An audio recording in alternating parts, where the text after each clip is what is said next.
नमस्कार, मैं रविकांत और हमारे साथ हैं वरिष्ठ पत्रकार कृष्णकांत ओझा जी। नमस्कार। मैं अभी बात करने वाला हूं जो तालिबान में चल रहा है, जो तालिबान की करतूतें अफगानिस्तान में चल रही है, उसका भूत अब बिहार में भी देखा जाने लगा है। न केवल आरजेडी के प्रदेश अध्यक्ष जो आरएसएस से तुलना करते हुए नजर आए तालिबान की, और तालिबान की तुलना करते हुए नजर आए आरएसएस की, आज दिग्विजय सिंह भी बिहार आए थे और सदाकत आश्रम में प्रेस कॉन्फ्रेंस में इस तुलना को सही ठहराया है और वो पहले भी बहुत कुछ बोलते रहे हैं। इसको लेकर हम कृष्णकांत ओझा जी वरिष्ठ पत्रकार हैं, संपादक रहे हैं, तो अब अभी हम इनसे पूछेंगे कि यह तुलना को कितना सही मानते हैं आप, और अपना अनुभव बताइएगा इस पर। देखिए, तालिबान और संघ की तुलना करने की जो बात हो रही है, तो सबसे बड़ी बात है कि राजनीति जब अपने स्तर से नीचे गिर जाए, सिद्धांत विहीन हो जाए, विचार विहीन हो जाए, तो इस प्रकार के आरोप लगाए जाते हैं जिसमें कहीं तथ्य का तालमेल है ही नहीं। तालिबान का इतिहास भी लोगों ने जाना होगा या जानने का प्रयास करना चाहिए जो राजनीति करते हैं। इतनी बड़ी पार्टी है कांग्रेस, कांग्रेस के बड़े नेता हैं दिग्विजय सिंह, किसी प्रदेश के मुख्यमंत्री लंबे समय तक रहे, तो तालिबान को समझना चाहिए तालिबान है क्या।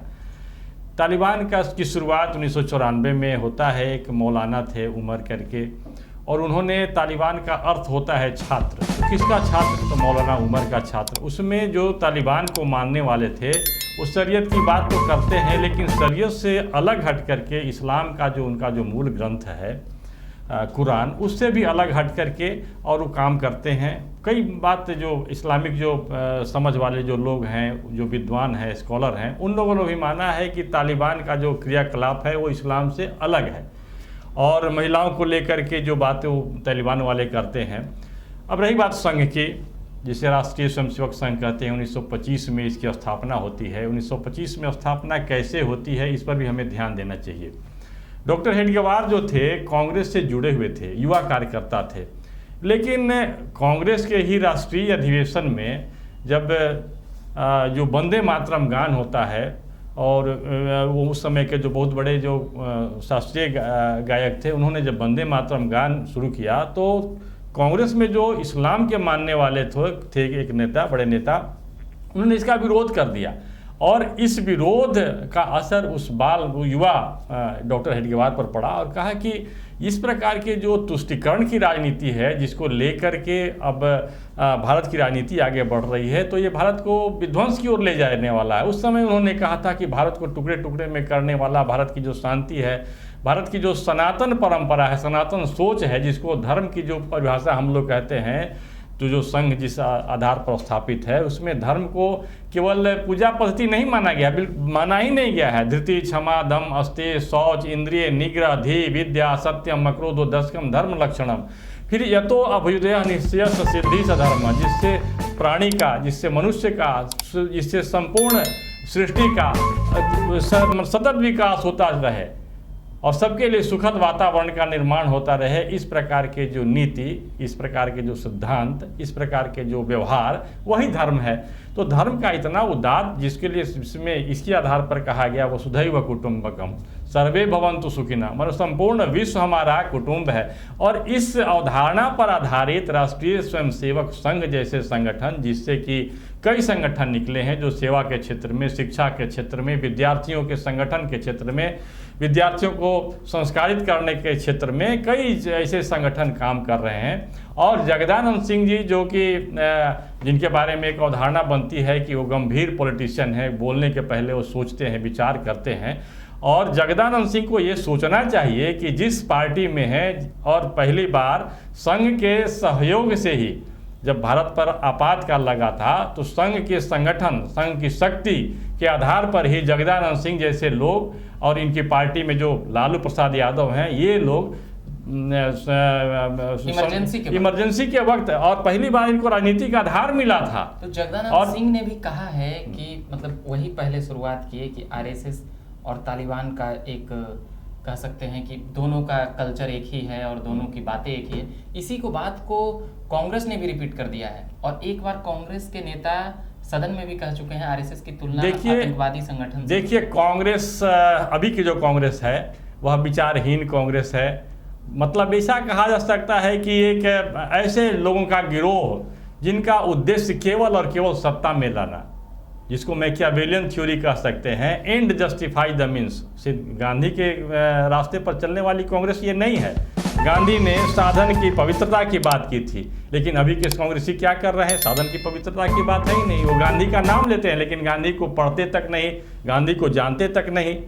और जगदानंद सिंह जैसे जो लोग हैं इस प्रकार की यदि बात कहते हैं तो ये पॉलिटिकली करेक्ट हो सकता है, राजनीतिक तौर से उनको सुविधा देने वाला, लाभ देने वाला हो सकता है, लेकिन तथ्य के आधार पर यदि देखा जाएगा तो कहीं नहीं ठहरते हैं, बिल्कुल आधारहीन है। इनको कहीं डिस्कशन के लिए, कहीं एक विमर्श के लिए खुले मंच पर बुलाना चाहिए कि किन आधार पर उन्होंने तालिबान के साथ राष्ट्रीय स्वयंसेवक संघ की तुलना कर दी। मैं उनसे उम्र में छोटा हूं, लेकिन ऐसे जगदानंद सिंह जी से मैं बात करना चाहूँगा खुले मंच पर कि तथ्य के साथ आएँ और तालिबान क्या है, राष्ट्रीय स्वयंसेवक संघ क्या है, इसके बारे में थोड़ा विमर्श तो करें, समझें। विनम्रता के साथ मैं आग्रह करना चाहता हूं, या कहीं इस प्रकार की बात हो जाए तो एक मंच हो, खुला मंच हो। आप हमसे बड़े हैं, आपका मैं आदर करता हूं, लेकिन आपके मुंह से राजनीति होती है, राजनीति में कई प्रकार के विचारधाराएं होते हैं, एक टकराव होता है, लेकिन ऐसे तथ्य जिसके आधार पर आप खड़े हैं उसको आप नकारे नहीं, असत्य नहीं बोले। इससे समाज का भला नहीं होगा, समाज का बुरा होगा, और समाज में आप हैं तो आपका भी बुरा होगा। राजनीति जो है, राजनीति एक क्षणिक लाभ के लिए नहीं होना चाहिए। और जगदानंद सिंह जैसे लोग जो अध्ययनशील हैं, जो तर्क से साथ, तर्क बुद्धि से संपन्न हैं, लेकिन अभी के समय में क्षणिक लाभ के लिए किन कारणों से उन्होंने इस प्रकार की बातें कह दी, इस पर उनको विचार करना चाहिए। और यदि हमसे किन्हीं कारणों से यदि गलत कुछ बात आ जाती है तो आप एक बड़े संगठन, एक बड़ी पार्टी, राजद किसी भी तरह से देखा जाए तो बिहार में एक बड़ी पार्टी है, एक शक्ति है, और आप जब इस प्रकार के तथ्यहीन बात कहते हैं तो आप अपने लोगों को बरगला रहे हैं, बल्कि राजनीति की दिशा को आप बिल्कुल दिग्भ्रमित कर रहे हैं। और ये नकारात्मक जो स्थिति है, आप जगदानंद सिंह जैसे, अब जैसे दिग्विजय सिंह की बात है, दिग्विजय सिंह उल जलूल बात कहने के लिए प्रसिद्ध रहे हैं। वो तो ओसामा बिन लादेन जैसे अपराधी, जैसे जो आतंकवादी है, उसको भी जी कह के सम्मान देते हैं। ऐसा इसलिए कि ताकि मुसलमान जो है, इस्लाम को मानने वाले जो मुसलमान हैं, वो खुश हो जाएं और उनको एक मुश्त होकर के वोट दे दें ताकि वो सत्ता में बने रहें। तो क्या कांग्रेस अभी भी तुष्टीकरण की राजनीति पर अभी भी जोर दे रही है और लगातार हार से वह सबक नहीं? देखिए, कांग्रेस जो है, कांग्रेस का इतना समाप्त हो जाना भारत के लिए ठीक नहीं है, क्योंकि सत्ता के साथ साथ प्रतिपक्ष भी होना चाहिए। लेकिन ये प्रतिपक्ष जो है जिम्मेदार है ही नहीं, रचनात्मक है ही नहीं, ये बिल्कुल विध्वंसक स्थिति में जा करके, और इस प्रकार के आदि बयान जो दिग्विजय सिंह जैसे जो लोग दे रहे हैं, इससे कांग्रेस का भला नहीं होने वाला, बल्कि कांग्रेस और गर्त में चली जाएगी। और गर्त में चली जाएगी तो कांग्रेस जैसा एक और संगठन, भारत के लोगों को सोचना चाहिए कि कांग्रेस जैसा एक ऐसा संगठन हो जो एक प्रतिपक्ष, एक जिम्मेदार, एक मजबूत प्रतिपक्ष की भूमिका निभा सके। इस प्रकार का प्रयास भारत में होना चाहिए। और वह किसी पार्टी के, अभी के समय में जो पार्टियां जो दिखाई पड़ रही हैं, जिनका उद्देश्य केवल अपने पार्टी के जो राजकुमार हैं उनको गद्दा सत्तानशीन करना। और ये दुर्भाग्य की बात है, जैसे लोग जो वंशवाद के विरुद्ध लड़ करके जो लोग सत्ता में आए थे, आज वे वंशवादी हो गए हैं। तो किसी न किसी प्रकार से जो वो कांग्रेस जो वंशवादी थी, वो कांग्रेस राज कर रही है, वो कांग्रेस प्रभाव में है। और लालू प्रसाद को ही ले लीजिए, ये नारा लगाते थे, तख्त बदल दो, ताज बदल दो, वंशवाद का राज बदल दो। तो ये लालू जी कहाँ चले गए? आप आपातकाल की बात करते थे, तो आपातकाल की बात करते थे, ठीक है, कांग्रेस यदि पवित्र हो गई है तो कांग्रेस की पवित्रता का प्रमाण देना चाहिए आपको ना। लेकिन अब राजनीति की बात है तो राजनीति अलग तरीके, एक ही उद्देश्य रह गया राजनीति में कि क्या किसी भी तरीके से एंड जस्टिफाई द मीन्स, और किसी भी तरीके से सत्ता में हम चले जाएं, इसके बाद हम साधन की पवित्रता हो या साधन गलत साधन हो, उसका महत्व, उसको हम अपने तरीके से उसको जस्टिफाई कर देंगे। गैर जिम्मेदाराना बयान देने का चलन काफ़ी पहले से है। कई लोग गांधी पर भी बहुत कुछ कहते हैं और नेहरू पर भी बहुत कुछ कहते हैं। तालिबान की तुलना संघ से करना कितना सही है या गलत, ये लोग कहीं ना कहीं लोगों के मन में भी एक चिंतन होगा। और वरिष्ठ पत्रकार कृष्णकांत ओझा जी ने जिस प्रकार से सभी मामलों को पॉइंट टू पॉइंट अलग करके समझाया है। एक बात और मैं बताना चाहता हूं, आज सुबह मेरे पास एक वरिष्ठ पत्रकार और एक बड़े नेता का फोन आया, बहुत देर तक बातें हुई। लोग कह रहे थे कि इसको लेकर के संघ वाले क्या सोच रहे होंगे, इस प्रकार के बयान जगदानंद सिंह ने भी दिया और दिग्विजय सिंह ने भी दिया। तो जहां तक मेरी जानकारी है, संघ के लोगों से मेरी बात होती है, उनसे मेरा एक संबंध भी है, तो लोग हंस रहे थे कि इस प्रकार का जो बयान दे करके जगदानंद सिंह ने अपने स्थिति को हास्यास्पद बना दिया है। क्योंकि जगदानंद सिंह जैसे जो नेता इनकी छवि है, इनकी छवि है।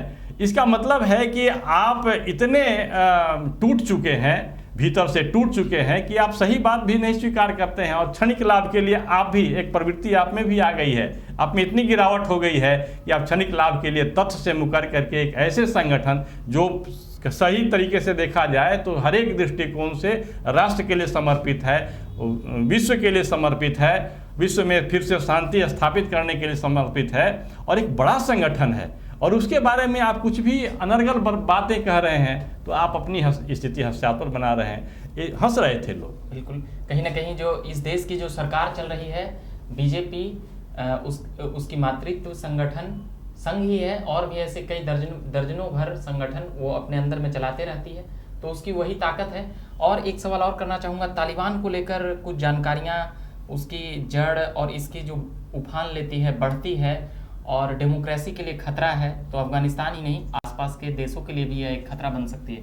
तो क्या आसपास के देशों में भी ये अपना फल फूल और अपना बढ़ाव करेगी, यानी कह सकते हैं कि बढ़ाएगी अपना संगठन या आतंकी संगठन को? देखिए, तालिबान जो संगठन है उसके पूरे इतिहास को आप देख लीजिएगा तो ये जो कॉलोनियल जो औपनिवेशिक मानसिकता है, औपनिवेशिक तिकड़म जो है, उसी के द्वारा तैयार किया गया एक संगठन है या गिरोह है, ये कहिए, जिसके लिए कि जो विध्वंसक है, हर एक दृष्टिकोण से विध्वंसक है। अमेरिका हो, रूस हो, सब ने उसको पैसा दे करके, शस्त्र दे करके और उसको तैयार किया। तैयार करने के बाद में क्या हुआ कि उनका एक ही उद्देश्य था कि किसी भी प्रकार से मिडिल ईस्ट में जो स्थितियां बन रही हैं, जो तेल को लेकर के जो बातें हो रही हैं और जो व्यवसाय को लेकर के होता है, दूसरी बात है क्या कि जो शस्त्र के का जो व्यापार होता है बड़े स्तर पर, राष्ट्रीय अंतर्राष्ट्रीय स्तर पर, इन सारे चीज़ों को ध्यान में रख करके तालिबान जैसे राक्षस को बनाया गया था।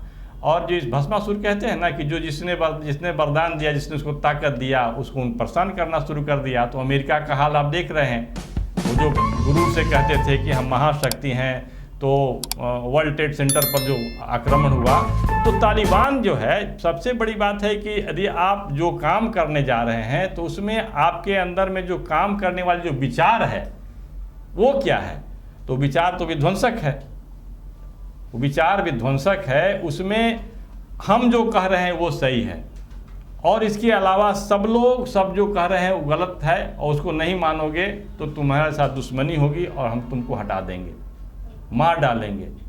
और संघ की नींव क्या है? संघ में क्या, जब आप देखेंगे कि संघ को आप माइन्यूटली अध्ययन करिए तो वहाँ जितने स्वयंसेवक होते हैं वो किसी व्यक्ति के आगे नहीं हो, व्यक्ति के प्रति वफादार नहीं होते हैं, वो विचारधारा के प्रति होते हैं। और उन संघ के शाखाओं में लोग जा करके देखना चाहिए, विरोधियों को भी जा करके देखना चाहिए कि वहाँ पर जब शाखा लगती है तो ध्वज होता है, और ध्वज क्या है? प्रेरणा है। वो भारत की जो ऋषि संस्कृति है उसका प्रेरणा है। सूर्य, अग्नि, ये प्रतीक के तौर पर ध्वज में लोग देखते हैं कि सूर्य भी हैं, अग्नि भी हैं, और जो अग्नि है, सूर्य है, क्या कहता है? वो सच्चाई, सत्य की बात करता है, और हमेशा आगे बढ़ते रहने की, त्याग की बात करनी वहाँ होती है। और उसको आगे धीरे धीरे करके आप देखेंगे कि संघ में है तो भारत की जो संस्कृति है, भारत का जो दर्शन है, उसको लोगों ने अपनाया है कि हमारा जो शरीर है ये माध्यम है, तो शरीर को स्वस्थ रखो। संघ की शाखाओं में शरीर को स्वस्थ रखना, फिर मन को मजबूत बनाना, बुद्धि से निर्मल स्वच्छ बुद्धि के साथ में बुद्धि से मजबूत बनाना, और एक संपूर्ण मानव जो मनोभाव का संकल्पना है कि दूसरे के लिए जीने वाला मनुष्य। और अच्छे कर्मों के साथ, अच्छे प्रवृत्ति के साथ, अच्छे संस्कृति के साथ, अच्छी प्रकृति के साथ जीने वाला मनुष्य, इस प्रकार के मनुष्य का निर्माण करना। तभी तो संघ के स्वयंसेवक जाते हैं, जब बाढ़ की स्थिति होती है, जब कहीं मानवता संकट में होता है तो संघ के स्वयंसेवक स्वतः लग जाते हैं, किसी की प्रेरणा से नहीं, किसी के आदेश से नहीं। तो ये इस प्रकार के संगठन का की तुलना एक विध्वंसक संगठन से, जो केवल और केवल हिंसा पर आधारित है। ये बातें देश के कोने कोने में जब जाएगी तो लोगों के मन में भी एक आघात पहुंचेगा कि ये लोग जो बोल रहे हैं ये कितना सही है। तो ये कहीं ना कहीं इनको उल्टा पड़ जाएगा, जब चुनाव होगा तब हो सकता है या नहीं? बिल्कुल होगा, लेकिन इसके लिए प्रयत्न करना पड़ेगा। जब निगेटिव बातें होती हैं, किसी के बारे में कुछ गलत फैला दिया जाए, और संघ के साथ यही हुआ है। संघ को अपने काम करने के लिए, संघ के जैसे आप देखेंगे तो संघ तो राजनीतिक संगठन है नहीं, लेकिन संघ जो अपना काम कर रहा था तो उसके काम में विघ्न बाधा राजनीतिक संगठनों द्वारा दिए जाने लगे। यही कारण था कि जनसंघ का निर्माण किया गया, यही कारण था कि भारतीय जनता पार्टी संघ के स्वयंसेवकों ने मिलकर के निर्माण किया। संघ उस भाजपा को हमेशा निर्देशित थोड़े करता है। संघ ने अपने स्वयंसेवक जो भेजे थे, वाजपेयी, बलराज, मधु, दीनदयाल, ऐसे स्वयंसेवक जाकर अपना संघ का ये मानना है कि प्रत्येक जो काम है परिवर्तन संभव है कैसे, तो मानव के द्वारा। तो मानव, सही मानव का निर्माण कर दो और उस मानव की जिम्मे वो काम दे दो, वो करेगा, सही तरीके से करेगा, और इसी आधार पर कार्य कर रहा है।